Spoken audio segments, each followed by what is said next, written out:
Olá pessoal, eu sou o Caco e hoje nós vamos começar mais uma aula, né? A aula número 3 a respeito de dilatação superficial e volumétrica, ok? Para começar, as palavras-chave são as mesmas da aula passada, né? Que falava de dilatação linear, tá? Ou melhor, a aula passada o título era dilatação térmica. E daí a gente viu dilatação linear, certo? E vimos o gráfico, certo? Essa aula é continuação da dilatação térmica, só que mais especificamente a respeito da dilatação superficial e volumétrica.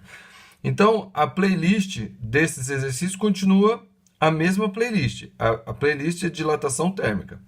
As palavras-chave dos vídeos vai ser FBNet, que faz a referência ao livro, tá? Os códigos, né? É termometria, capítulo 18, ok? É termometria, capítulo 18, que é a parte de dilatação térmica. Então, o primeiro ponto que a gente vai ver é a dilatação superficial. Eu acrescentei aqui barra volumétrica, por quê? Porque é exatamente a mesma coisa da dilatação linear. Exatamente não, né? Mas é praticamente igual. Lembra que na dilatação linear, a variação do comprimento dependia do comprimento inicial, vezes um coeficiente de dilatação linear, vezes uma variação da temperatura, correto? E a dilatação superficial é praticamente a mesma coisa. A variação da área superficial vai depender da superfície inicial, de um coeficiente de dilatação superficial, vezes a variação da temperatura. E a dilatação volumétrica? Ela vai ser a variação do volume, vai depender do quê? Do volume inicial, de um coeficiente de dilatação volumétrica, vezes uma variação da temperatura. Eu acho que eu errei o símbolo aqui, né? Eu acho que o símbolo não é esse aqui, não. O símbolo é esse aqui, ó. Vou fazer de novo. Volume inicial é assim, ó. Vezes esse que eu acho que é o gama e o variação da temperatura. Esse aqui é o φ, tá? Fiz errado. O gama é assim, ó. Tá? É o gama. Tá bom? Então, esquece isso aqui. Vai. É tudo ao vivo aqui, né? Ao vivo gravado. Tá? Mas fica assim. Tá bom, gente? Então percebam que a fórmula é exatamente a mesma, só que com umas pequenas diferenças. Aqui a gente só se importa com a comprimento, aqui a gente só se importa com a superfície e aqui a gente se importa com o volume. Mas todas elas, a variação do comprimento, da superfície ou do volume, depende do comprimento, da superfície ou volume inicial, de um coeficiente de dilatação linear, superficial ou volumétrica e a variação da temperatura, tá? Agora, por que tem a única coisa que faz a diferença é esse coeficiente? A questão é o seguinte, ó. Quando o trilho do trem, quando eu olho o trilho do trem, a coisa que mais me importa lá na dilatação do trilho do trem é o comprimento. O trilho do trem, né, aquele que é assim, né? É assim, não sei se vocês já viram um trilho lá, aquele ferrão lá, assim, né? Aí ele é compridão lá, né? Certo? É compridão lá, né? Só que o que é que importa para a gente medir, quando a gente está falando do trilho, qual é a dimensão do trilho que mais importa? É o comprimento. Ele tem largura, ele tem a superfície aqui onde vai encostar da roda do trem, ele tem volume, né? Ele tem um volume de ferro, certo? Mas daí quando dilata o volume de ferro aumenta. Na verdade, o volume aumenta, mas a massa de ferro é igual. Então, o que vai alterar vai ser só um pouco a densidade do material, tá? Mas o trilho lá vai me importar mesmo é o comprimento dele, porque essa superfície aqui onde vai encostada a roda do trem, né? Aquela que ela vai apoiada aqui, ela vai fazer uma pequena diferença, então não é tão importante a dilatação superficial do trilho. Ou a volumétrica, né? Ah, não, ele vai aumentar para todos os lados, tal. Não é tão importante. A dimensão que mais importa no trilho é o comprimento. Porque se você comparar o comprimento do trilho, é 8 metros. Em relação à área onde a roda do trem passa, quem sabe 10 centímetros. Tá? Então, a questão que em relação ao trilho do trem a gente pensa só no comprimento, é por quê? Porque o comprimento é mais relevante, ele é mais, ele importa mais do que os outros, tá? Que nem naquele que a gente viu também da torre, né? A torre tinha 50 metros, mas a torre toda ela aumenta a grossura dos pés, ou afina, né? Se a temperatura baixar, certo? Ela aumenta a superfície, em cada ferrinho daquele tem uma superfície, mas é insignificante perto da altura da torre, ok? Mas, se a gente fala de uma ponte, né? Se a gente fala de uma ponte, daquela superfície da ponte lá, aí a gente vai levar em consideração que a superfície da ponte aumenta. Ali tem uma área superficial aumentando, tá? Se a gente pensasse, por exemplo, num revestimento, a gente leva em consideração que a superfície ali daquele revestimento ela vai aumentar, e ela aumenta em todas as direções, tá bom? Então, por isso que a superficial é só em algumas coisas que a gente leva em conta a superfície, né? A área superficial, certo? E o volume, em outras coisas a gente leva em consideração o volume. Você quer ver um exemplo que tem bastante nos exercícios ali, eu fiz questão de colocar, é em relação ao volume de combustível, tá? Um posto de gasolina, tá? Volume combustível. Um posto de gasolina, por exemplo, ele se importa muito em relação a essa questão do volume, tá? Quando ele compra o combustível, se ele comprar, por exemplo, quando está muito quente, tá? E revender quando está uma temperatura mais fria, o volume do combustível ele diminui um pouquinho. Então ele perde alguns litros ali, né? É pouca coisa, mas ele perde alguns litros, ok? Dependendo do volume do tanque que ele tem ali, ele vai perder alguns litros, tá? Então, no caso do combustível, né? De quem tem um posto de gasolina, a variação volumétrica é o que importa mais.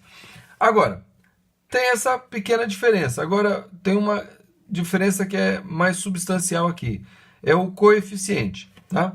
O coeficiente de dilatação é linear, tá?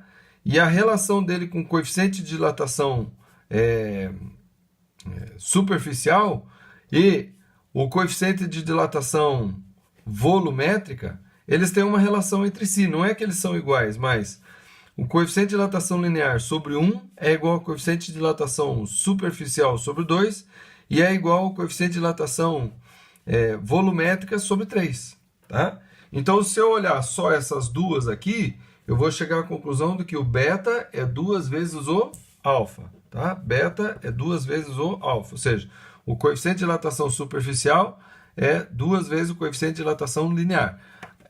Tem uma forma de a gente lembrar isso, até porque a superfície, uma superfície aqui, né? Quando tem uma dilatação, ela dilata em duas dimensões, tá? Ela dilata aqui e dilata aqui, ó. Tá? Ela tem essas duas dilatações. Então, como são duas dimensões, a gente pode lembrar aqui que o coeficiente de dilatação superficial é 2 vezes o coeficiente de dilatação linear, tá? Agora, se eu pensar, por exemplo, nesses dois aqui, aí o coeficiente de dilatação volumétrica vai ser o quê? 3 vezes o coeficiente de dilatação o quê? Linear. Tá bom?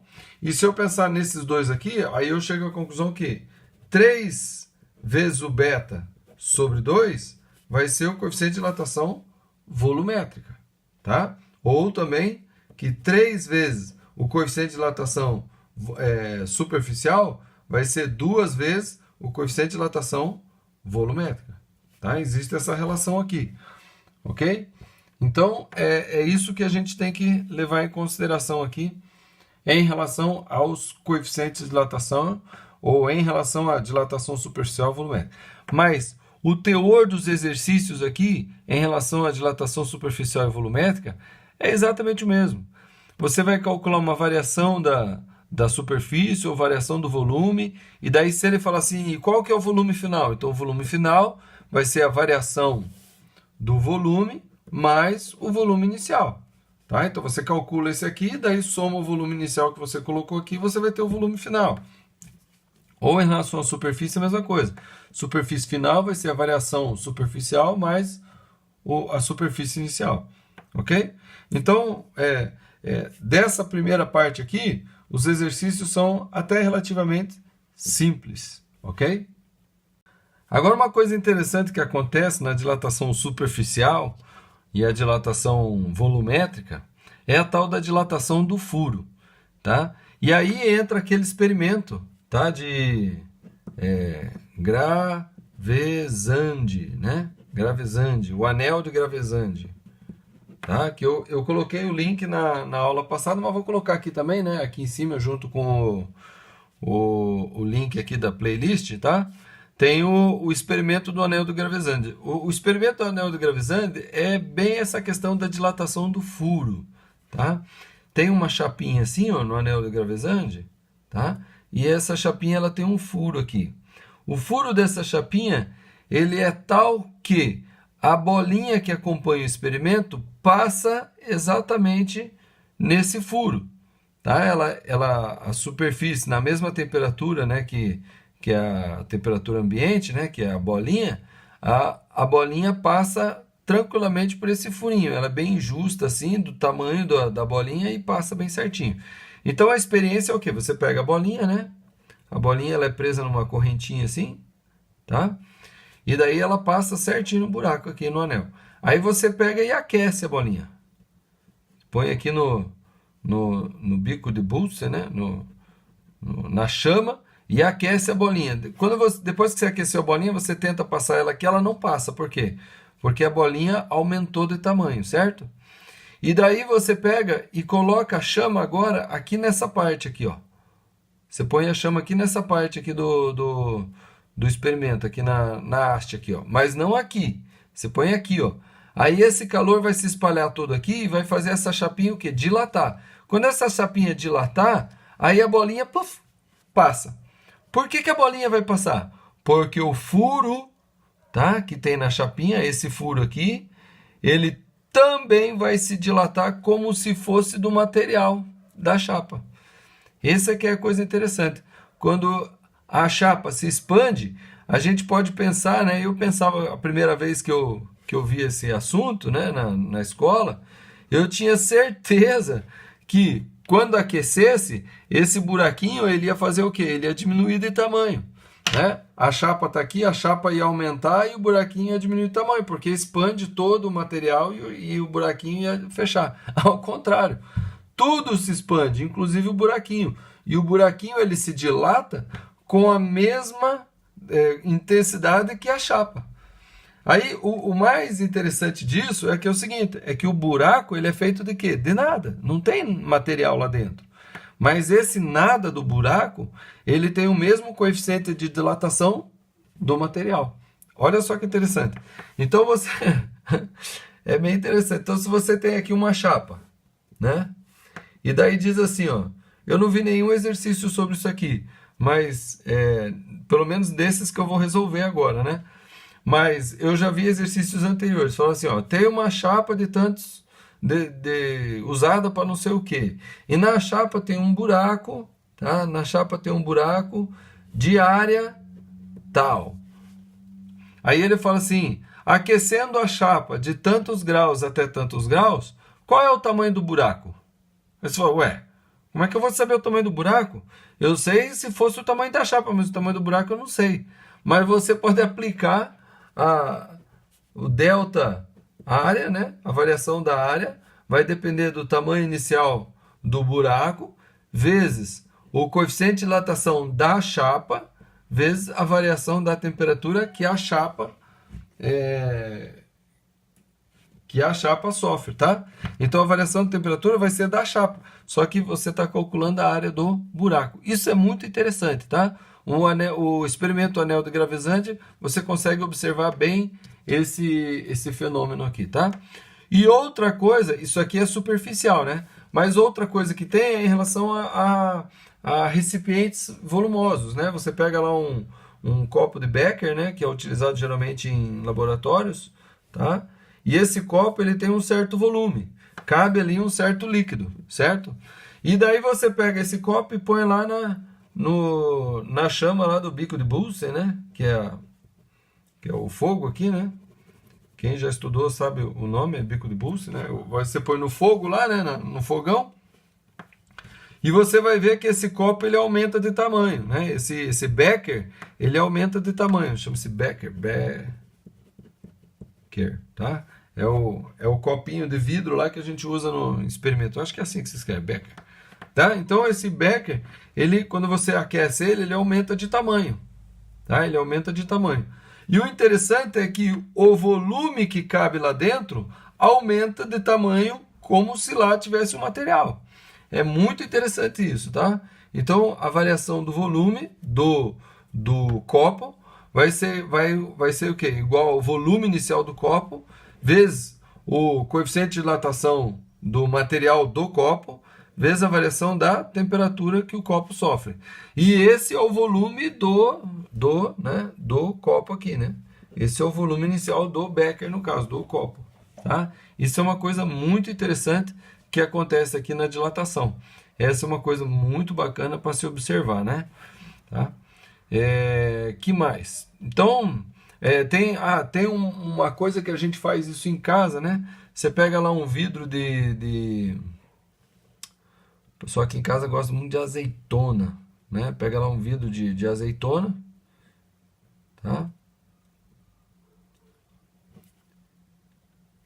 E daí o pessoal chega lá louco para comer azeitona. Ah, bora comer azeitona, né? Bora tomar uma cervejinha com azeitona, né? Tá lá a azeitona lá. Tá? Quem é que gosta de tomar um drinkzinho com azeitona? Né? Ou comer uma azeitona num churrasco. Tá? Então tá lá o vidro cheio de azeitona. E daí vamos comer. Daí dá-lhe um lá. Tentar soltar, abrir, não abre, aí dá pro outro, tenta, não abre, tenta, não abre, tenta, não abre. Aí no final aí a mulher fala aqui, me dá aqui, deixa eu ver. Daí ela abriu, né? Só, nossa, como é que você abriu, né? Ela abriu porque todo mundo deu uma forçadinha antes, então deixou mole. Quando pegou na mão dela, ela abriu. Ah. Tá, mas como é que você pode fazer isso de uma maneira mais fácil sem passar tanto na mão de todo mundo e todo mundo fazer uma forcinha? Você pega esse vidro de azeitona e você esquenta um pouco a tampa. Quando você esquenta a tampa ela se dilata, daí você consegue soltar ela fácil. Na verdade, eu tinha até um tio que ele fazia conserva de cebola, conserva de pepino, conserva de ovo de codorna. Ele tinha uma pequena chacrinha, ele fazia...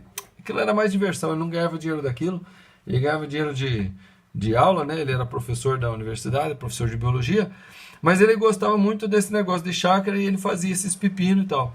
E olha só que interessante. Então ele fazia lá o líquido, colocava o pepino lá dentro, né? Colocava o rótulo, não, antes de colocar o rótulo, ele colocava lá o temperinho, fechava e pegava esses vidros, né? Do material em conserva e ele colocava numa panela com água e esquentava. Quando esquentava essa panela, o que acontecia? Tudo se dilatava, o volume do pote se dilatava, a tampa se dilatava, né? E o ar aqui dentro também se dilatava porque esquentava, então saía. Depois ele deixava esfriar. Quando esfriava, essa tampa aqui, ela se dilata e se contrai mais do que o vidro. Então ela se contraía e vedava bem o pote, tá? E o ar daqui de dentro ainda também se contraía, porque esfriava, então se contraía e fazia aquele vácuo. Então ele fechava os potes dessa forma, numa panela quente, tá? E ficava bem vedado lá por causa justamente desse aquecimento na panela e o consequente resfriamento. E daí fazia aquele vácuo lá, tá? Então isso também é uma coisa que acontece que a gente tem que estar atento aí, tá bom? A tampa e o vidro. O vidro, ele tem um coeficiente de dilatação volumétrica, né, do vidro, é diferente do coeficiente de dilatação da tampa, tá? A tampa geralmente é um metal, né? Então, o coeficiente de dilatação da tampa, tá, é maior do que o coeficiente de dilatação do vidro. Ou seja, se está muito bem fechado e eu preciso abrir, eu esquento tudo, né? Eu esquento todo esse conjunto aqui. Aí o que vai acontecer? A tampa, como o coeficiente dela é maior, ela vai se dilatar um pouco mais do que o vidro, porque o vidro também vai se dilatar. Só que ele vai se dilatar um pouco mais a tampa do que o vidro. Aí se dilatou um pouco mais a tampa descolou, aí facilmente você abre, tá? Você pode fazer isso também com um foguinho. Você liga o fogão e passa assim a tampa assim em volta da chama do fogão e vai lá e abre bem facinho, tá bom? Que mais que a gente pode falar a respeito disso aqui? Então, essa é uma questão bem interessante. Agora, além da dilatação do furo, tem uma outra questão que é a dilatação do líquido. Tá? Então eu tenho um recipiente cheio de líquido lá dentro. Então quando eu esquento um recipiente com líquido, tanto o recipiente quanto o líquido se dilatam. Tá? Então o recipiente aqui, tá? Com líquido. Quando isso é colocado na chama, tá? E esquentado, vai ter a variação de volume do recipiente e vai ter a variação de volume do líquido. Então vai ter também o que? O coeficiente de dilatação do recipiente e vai ter o coeficiente de dilatação do líquido. Só que esse coeficiente de dilatação do líquido, a gente diz que tem dois coeficientes de dilatações, tá? E isso que eu vou esclarecer aqui agora. Então olha só. Eu tenho aqui o recipiente, que ele tem um volume inicial, tá? E esse recipiente está todinho cheio com líquido, tá? Líquido até a boca, certo? Tá preenchido. Então o volume inicial é o mesmo tanto do recipiente quanto do líquido, tá? Ó. Então o volume inicial é do líquido, mas também é do recipiente, ok? É o mesmo volume inicial. Aí eu vou lá e aqueço ele. Coloco aqui na chama e aqueço. O que vai acontecer? O recipiente ele vai aumentar de volume. Tá? O recipiente vai aumentar de volume. E o líquido? O líquido também vai aumentar de volume. Agora vamos dizer que o líquido, tá? Vamos dizer que o líquido ele tem um coeficiente de dilatação maior do que o do recipiente. Então, o que vai acontecer? Vai vazar esse líquido. Então, a gente põe aqui um biquinho assim, né? Que nem um ladrão, a gente chama de ladrão. Então, à medida que vai aquecendo, o que vai acontecendo? Esse líquido vai vazando aqui, ó. Aí a gente põe um outro recipiente aqui fora para captar esse líquido que está caindo aqui, ó. Tá? Que é o excesso. Então, a gente tende a dizer que o volume, né, que enche esse recipiente aqui é a variação do volume do líquido. Ok? Então, aqui eu tinha um volume inicial, esquentei, aí vazou esse líquido aqui. Aí eu falo, então essa é a variação do volume do líquido. Mas essa daqui é a aparente, não é o real. Por que não é o real? Porque o recipiente também aumentou. Então, o recipiente também aumentou. Aqui dentro, tá? Aqui dentro tem um volume que é maior do que o volume inicial. Então, V é maior do que o volume inicial. Então, o volume do líquido, né? O volume do líquido vai ser o quê? Vai ser V mais ΔV, tá? V mais ΔV, ou seja, tudo isso aqui mais ΔV, menos o volume inicial. Isso daqui é o volume real do líquido. Tá? Muita atenção. Ó, eu esquentei. Aí aqui está quente. Tá? Aqui está frio. Ó, frio. E aqui está quente. Tá? Então, no frio cabia um volume V0. Quente cabe um volume V. E além do volume V que está cabendo aqui dentro, ainda vazou um pouquinho o ΔV. Então, quer dizer que o volume V mais o ΔV é o volume final do líquido. Se eu tiro o volume inicial, então eu tenho, não é o V real aqui, ó, não é o V real, é o ΔV real. Tá? É a variação de volume real. Então, é o volume que tem no recipiente mais o que transbordou, menos o que tinha. Então, isso é a variação de volume real, não é o V real, tá? Não é o V real, é a variação do volume real. O V real é o V mais ΔV. Esse daqui é o V real. Tá? Esse daqui é o ΔV real, porque eu peguei o volume real e tirei o volume inicial. Então, V real. Só que o que a gente faz é o quê? A gente pega a fórmula e coloca ΔV, aquele ΔV do líquido, vai ser igual ao volume inicial, vezes o coeficiente de dilatação do líquido, vezes a variação de temperatura. Tá? E aí a gente comete um erro, porque esse ΔV, ele é o ΔV aparente que a gente chama. Tá? É um ΔV aparente, que é só o que transbordou. Mas o ΔV real não é só o que transbordou. É o que transbordou, mas é o que acrescentou aqui também. Ó. Tá bom? É o volume que cabe aqui dentro. É a diferença desse volume menos esse volume é o que cabe aqui dentro. Tá? Então, isso daqui é o coeficiente de dilatação volumétrica aparente do líquido. Tá? E daí, então, a gente tem que fazer uma outra coisa. Vamos raciocinar só sobre o recipiente. Então, ΔV do recipiente vai ser o volume inicial, que é o mesmo do recipiente ou do líquido, né? Vezes o coeficiente de dilatação do recipiente, vezes a variação de temperatura. Certo? Então, ó, esse daqui é o do aparente. Eu peguei o líquido que transbordou e calculei a variação do volume do líquido que transbordou pelo volume inicial, tá, que tinha antes, é a variação de temperatura, e calculei como é que é o nome disso aqui? Gama aparente, ou seja, é o coeficiente aparente, tá? Porque esse ΔV não é do líquido. O ΔV do líquido tem mais líquido aqui dentro, tá? Quando isso aqui se dilatou, coube mais aqui. Só que isso aqui, o líquido se dilata mais do que isso aqui, então uma parte transborda. Então, quando eu faço só com a parte que transborda, eu calculo o coeficiente de dilatação aparente. Agora o do recipiente. Então, a variação do volume do recipiente é o volume inicial do recipiente vezes o coeficiente de dilatação do recipiente vezes ΔT. Tá bom? Agora, o que eu vou fazer? Agora, eu vou pegar e vou fazer uma coisa. Eu vou fazer o quê? Eu vou somar a variação do líquido aqui, que é o que está aqui, ó, a variação do líquido aqui, né, com a variação do volume do recipiente, tá? Ó, vamos lá. A variação do volume do líquido, ou seja, que transbordou, que é o aparente, mais a variação do volume do recipiente. O que é isso aqui?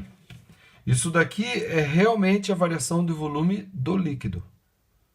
Tá? É o real. Tudo isso aqui, ó, é variação de volume real. Tá? Vamos entender de novo. Isso daqui é o que transbordou. E esse daqui é o volume do recipiente que aumentou.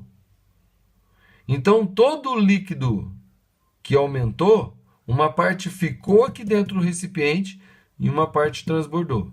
Então, esse que transbordou mais esse que ficou no recipiente é o ΔV real. E isso daqui vai ser o quê? Vai ser o volume inicial vezes o gama real do líquido, tá? O gama real do líquido, vezes a variação de temperatura. Certo? E agora aqui está o finalzinho. Então, ΔV do líquido aparente é isso aqui, ó. Então, vou colocar aqui, ó, V0, o gama aparente, vezes a variação de temperatura, mais, agora o recipiente é esse, é o V0, vezes o gama do recipiente, vezes a variação de temperatura. E esse daqui que é o real, então é V0, vezes o gama real, né, vezes a variação de temperatura. Veja que todos eles têm variação de temperatura, então eu vou cortar. E todos eles têm um volume inicial, então eu vou cortar. E eu chego à conclusão o quê? Que o coeficiente aparente do líquido mais o coeficiente de dilatação do recipiente é igual ao coeficiente real do líquido. Tá? Isso aqui é do líquido. E essa daqui é muito importante. Tá? O coeficiente de dilatação aparente mais o coeficiente de dilatação do recipiente vai ser o coeficiente de dilatação real do líquido. Tá? Aí você fala assim, nossa, mas é tanta coisa, eu fiquei confuso. Não se preocupa. Agora você vai fazer o quê? Agora você vai pegar a playlist, tá? Você vai pegar a playlist, né? E vai dar uma olhada nos exercícios da playlist. E daí você vai entender bem essa daqui, tá? Os 5 primeiros da playlist, ele fala só sobre a primeira parte aqui que nós falamos aqui, né? Que é a dilatação superficial e volumétrica, tá? Só essa parte aqui que a gente viu aqui. E os 5 últimos, daí ele fala um pouco dessa parte aqui, que é a dilatação aparente, tá? Mas é só você lembrar, vou recapitular mais uma vez. Vou até fazer o desenho aqui de novo aqui atrás, tá? Vou fazer o desenho aqui de novo. Tá aqui o recipiente, vou até exagerar, ó. Recipiente frio, tá? O volume inicial aqui é tanto do recipiente quanto do líquido, tá? Então, o volume inicial do recipiente é igual ao volume inicial do líquido. Isso vai ser igual a um V0, que eu vou chamar. Aí eu vou aquecer. Quando eu aquecer, o que vai acontecer? O recipiente vai aumentar de tamanho. Estou exagerando bem, tá? Recipiente exagerou o tamanho. Ah, e aqui o líquido está totalmente preenchido, ele está totalmente cheio, né? Então eu aqueço, tá? Eu aqueço, e daí o recipiente dilata, e o líquido lá também se dilata. Se o líquido se dilata mais do que o recipiente, vai o quê? Vai transbordar aqui um pouquinho do líquido, vai cair um pouquinho do líquido aqui, ó. E esse pouquinho do líquido que transborda, aí a gente capta num outro recipiente aqui, ó. Tá? Esse daqui é a variação do volume aparente do líquido. Porque aparentemente o que vazou é o que cresceu de líquido. Mas não, porque o recipiente também cresceu, então aqui passou a caber mais líquido aqui do que aqui. Então, esse líquido aqui, né, o excesso, a diferença, né, que esse volume inicial estava frio. Depois que esquentou, né, depois que está quente, esse volume ele cresceu, está ocupando esse espaço, mas também transbordou e está ocupando esse espaço. Tá bom? Então, veja. A variação de volume real do líquido vai ser o quê? Vai ser a variação de volume do recipiente mais a variação de volume aparente, ou seja, só o que transbordou, tá? Então, se eu jogar cada um desses aqui naquela fórmula, que é a variação de volume, né? Que é a forma da variação de volume, é volume inicial vezes o coeficiente de dilatação volumétrica vezes o ΔT, né? Que é a temperatura. Então, se eu jogar cada um desses daqui, eu vou dar nomes diferentes ao coeficiente de dilatação. Então, esse aqui é o coeficiente de dilatação real. Vai ser o quê? Vai ser o volume inicial vezes o coeficiente de dilatação real vezes a variação de temperatura. A variação de volume do recipiente vai ser o quê? Vai ser o volume inicial do recipiente vezes o coeficiente de dilatação do recipiente vezes a variação de temperatura, mais.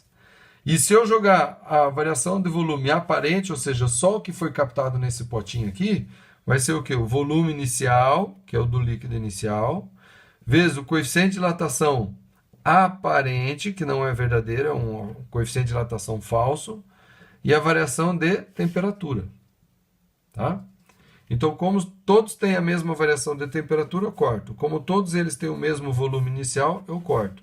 E daí eu chego à conclusão o quê? Que o coeficiente de dilatação real é igual do líquido, né? Do líquido. É igual ao coeficiente de dilatação do recipiente mais o coeficiente de dilatação aparente do líquido. Ok? E é essas fórmulas que a gente vai usar ali nos problemas. Tá bom? Então agora é o seguinte. Então você está terminando de assistir esse vídeo. Teve alguma dúvida? Você anotou já as suas dúvidas aí no meio, né? Ah, eu tive uma dúvida aqui, ou você ficou com uma dúvida, com uma pergunta, né? Aí você vai fazer o quê? Você vai lá nos comentários desse vídeo aqui, da aula, e vai colocar lá a sua pergunta. e eu vou responder a sua pergunta. Tá bom? E também você vai pegar lá a playlist e vai resolver a playlist.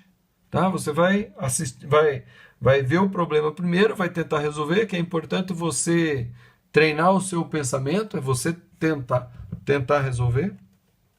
Então você vai tentar resolver, vai chegar a algumas conclusões, aí você vai ver a minha resolução, tá? Você vai tentar resolver, vai ver minha resolução e daí vai comparar se você acertou, se você errou, se o seu raciocínio foi certo, se o seu raciocínio foi errado, se você errou só nos cálculos ou você errou realmente conceitualmente, tá? E daí vai fazer de novo, vai treinar cada um dos exercícios da lista, tá bom? E vai ficar craque no assunto, ok? Então, por favor, curta esse vídeo aqui, compartilha nas suas redes sociais, vai lá no seu Facebook, vai lá no teu Twitter, se você tiver um Twitter, tá? Vai lá e espalha, vai lá no teu WhatsApp e fala, olha gente, dá uma olhada aqui, ó, a gente tá vendo isso aqui na sala, na escola, dá uma olhada aqui, ou se você estiver fazendo um cursinho, dá uma olhada aqui, se vai fazer concurso, dá uma olhada aqui, compartilha isso aí, tá bom? E se você ainda não é inscrito no canal, inscreva-se no canal e convide mais pessoas a se inscreverem nesse canal, tá bom? É isso aí e até a próxima, gente. Bons estudos!